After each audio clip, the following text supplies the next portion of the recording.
मैं colonel Sophia Qureshi और मेरे साथ विंग कमांडर व्योमिका सिंह आज आपको 6 से 7 मई 2025 की रात 1:05 से 1:30 बजे के बीच भारतीय सशस्त्र बलों द्वारा अंजाम दिए गए ऑपरेशन सिंदूर के बारे में जानकारी देंगे।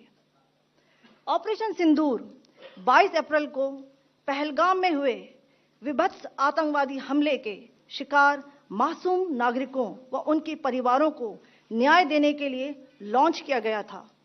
इस कार्रवाई में 9 टेररिस्ट कैंप्स को टारगेट किया गया और पूरी तरह से इसे बर्बाद किया गया।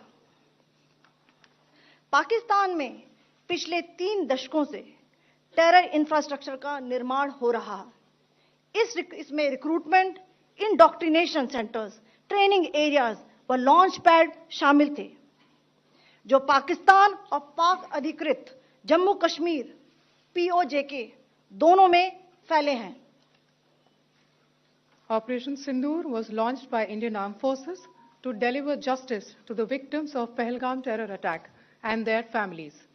9 terrorist camps were targeted and successfully destroyed.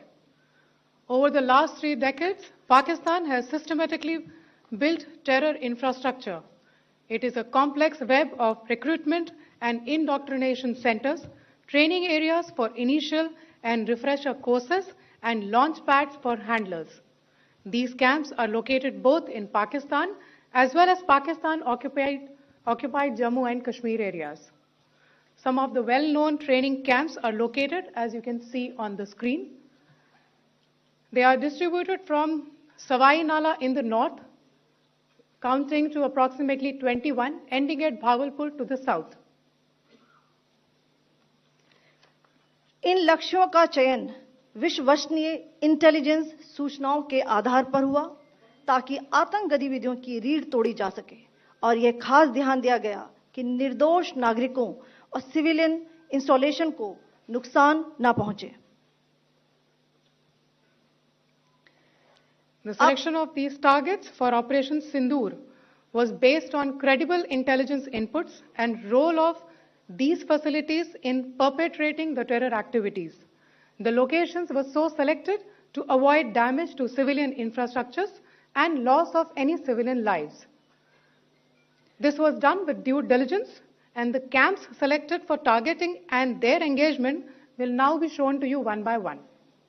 हथियार हैंडलिंग, IED व जंगल सर्वाइवल का प्रशिक्षण పహల్గామ్ ఉగ్రదాడికి సంబంధించి పాక్ పై భారత్ ప్రతీకారం తీర్చుకుంది. పాక్ POKలోని 9 ఉగ్ర స్థావరాలపై విజయవంతంగా దాడులు నిర్వహించింది. ఈ మెరుపు దాడులకు సంబంధించి వివరాలను కేంద్ర రక్షణ విదేశాంగ శాఖ బ్రీఫ్ ఇచ్చింది.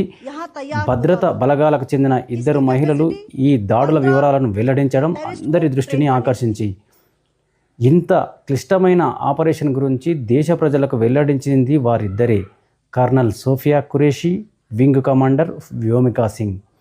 ఎవరి కర్నల్ సోఫియా కురేషి అంటే గుజరాత్కు చెందిన ఈ సోఫియా బయోకెమిస్ట్రీలో పోస్ట్ గ్రాడ్యుయేషన్ పూర్తి చేశారు. ఆమెకు PS కీపర్గా అపార అనుభవం ఉంది. ఐక్యరాజ్య సమితికి చెందిన PS మిషన్లో భాగంగా 2006లో కాంగోలో విధులు నిర్వర్తించారు. 2016లో పూణేలో జరిగిన ఎక్సర్సైజ్ 18 పేరిట భారత్ ఆర్మీకి నాయకత్వం వహించి చరిత్ర సృష్టించారు. అది మల్టీనేషనల్ మిలిటరీ ఎక్సర్సైజ్. దానిలో 18 దేశాలు పాల్గొన్నాయి. అన్ని దేశాలు ఉన్నప్పటికీ ఒక్క భారత బృందానికి మాత్రమే మహిళ నాయకత్వం వహించడం ఇక్కడ ప్రత్యేకత. అప్పుడు బలగాలు శాంతి పరిరక్షణ కార్యకలాపాలు, మందుపాత్ర తొలగింపుపై దృష్టి సారించాయి. ఇక 1990లో సోఫియా సైన్యంలో చేరారు. ఆర్మీ సిగ్నల్ కోర్కు చెందిన సీజన్డ్ ఆఫీసర్. 3 దశాబ్దాల ప్రయాణంలో ఆమె రాజీ లేని వైఖరి ప్రదర్శించారు. తొలి chief of defence staff general Bipin Rawat ఆమె పనితీరును ఎంతగానో ప్రశంసించారు. ఇక మరొక మహిళ గురించి మనం మాట్లాడుకుంటే వింగ్ కమాండర్ వ్యోమికా సింగ్. ఈమె చిన్నప్పుడే పైలట్ కావాలని కలలు కన్నారు. వింగ్ కమాండర్ వ్యోమికా సింగ్ చదువుకునే రోజుల్లో NCCలో చేరారు. ఇంజనీరింగ్ విద్యను పూర్తి చేసిన ఆమె తన కలలకు తగ్గట్టుగా భారత వైమానిక దళంలోని హెలికాప్టర్ పైలట్గా వృత్తి జీవితాన్ని ప్రారంభించారు. డిసెంబర్ 18, 2019 ఫ్లయింగ్ బ్రాంచ్లో శాశ్వత కమిషన్ హోదా పొందారు. తన కుటుంబం గురించి భారత భద్రతా బలగాల్లో చేరిన తొలి వ్యక్తి ఆమె కావడం విశేషం. జమ్మూ కాశ్మీర్ ఈశాన్య భారతంలోని ఎత్తైన ప్రాంతాలతో పాటు అత్యంత సవాలుతో కూడిన ప్రాంతాలలో ఈ చేతక్ చీతా హెలికాప్టర్లను ఈవిడ అలవోకగా నడిపారు. పలు రెస్క్యూ ఆపరేషన్లో పాల్పంచుకున్నారు.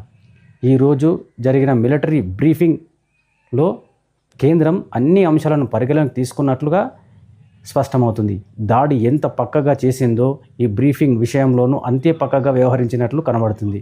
ఇందులో పాల్గొన్న భారత విదేశాంగ శాఖ కార్యదర్శి విక్రమ్ మిశ్రీ, కాశ్మీర్ పండిట్ ఈ ఆపరేషన్కు వ్యూహాత్మక విజయంగా చూడటమే కాకుండా కలసికట్టుగా చేసిన కృషిగా కేంద్రం చూపాలనుకున్నట్టు వెల్లడవుతుంది. మహిళలు నాయకత్వం వహిస్తారు, ప్రతీకారం తీర్చుకుంటారని కూడా వెల్లడి చేయాలని ఈ వివరాలను తెలియజెప్పడం చూస్తే తెలుస్తుంది. పలువురు పర్యాటకులు వారి భార్యల ముందు చంపడానికి కౌంటర్గా ఈ ఇద్దరు మహిళలను ముందు వరుసలో నిలబెట్టి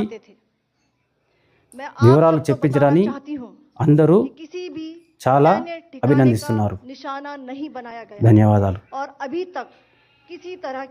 नागरिक क्षति की रिपोर्ट नहीं है. धन्यवाद. जय हिंद.